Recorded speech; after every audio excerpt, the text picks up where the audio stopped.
हम में से ज़्यादातर लोग जब माली मसाइल का शिकार होते हैं तो फ़ौरन ये फैसला कर लेते हैं कि अब हमें बजट बनाना चाहिए। हम एक नोटबुक खोलते हैं, ये मोबाइल ऐप डाउनलोड करते हैं, आमदनी लिखते हैं, खर्चे लिखते हैं और ख़ुद को मुतमईन कर लेते हैं कि अब सब ठीक हो जाएगा। लेकिन चंद दिन या चंद हफ्तों के बाद ही वही पुरानी हालत वापस आ जाती है और हम ये नतीजा निकाल लेते हैं कि बजट हमारे लिए नहीं है। हालांकि हकीकत ये है कि मसला बजट का नहीं बल्कि हमारे बजट को समझने और अपनाने के तरीके का है। सबसे पहली और बड़ी गलती ये होती है कि लोग बजट को इंटरनेट से कॉपी करते हैं या किसी यूट्यूबर का बताया हुआ फॉर्मूला अपनी ज़िंदगी पर लागू करने की कोशिश करते हैं। हालांकि हर इंसान की ज़िंदगी, जिम्मेदारियां, आमदनी, ख़ानदान और हालात एक दूसरे से मुख्तलिफ होते हैं। जो बजट किसी सिंगल आदमी के लिए काम करता है वो शादीशुदा शख्स के लिए कभी नहीं चल सकता। फिर दूसरी बड़ी वजह यह है कि लोग बजट बनाते वक्त ज़िंदगी की हकीकत को नज़रअंदाज कर देते हैं। वो सिर्फ वही खर्चे लिखते हैं जो उन्हें याद होते हैं, जैसे किराया, बिजली, गैस या राशन। लेकिन वो ये भूल जाते हैं कि ज़िंदगी में अचानक बीमारियां आती हैं, मेहमान आ जाते हैं, बच्चों की फीस बढ़ जाती है, मोबाइल ख़राब हो जाता है या कोई और गैर मुतवक्के खर्च सामने आ जाता है।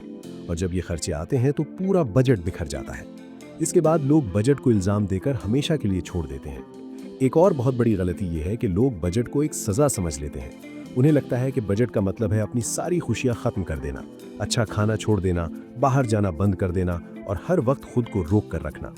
इसीलिए दिमाग कुछ ही दिनों में इस बजट के खिलाफ बगावत कर देता है, क्योंकि इंसान मुसलसल दबाव में नहीं रह सकता।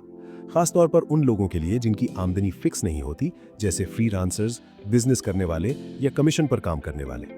उनके लिए रिवायती माहाना बजट बिल्कुल नाकाम हो जाता है, क्योंकि जब आमदनी ही हर महीने मुख्तलिफ हो तो अखराजात को एक सख्त फ्रेम में कैद करना मुमकिन नहीं रहता।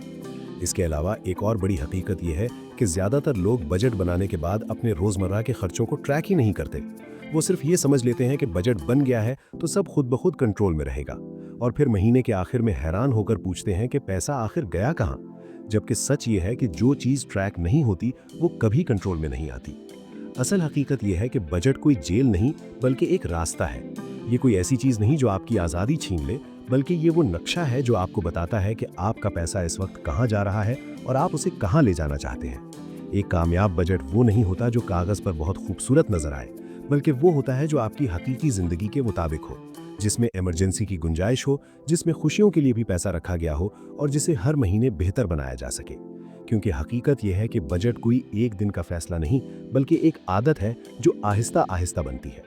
और जिस दिन आपने बजट को सज़ा के बजाय आज़ादी समझ लिया, उस दिन से पैसा आपका दुश्मन नहीं बल्कि आपका साथी बन जाएगा।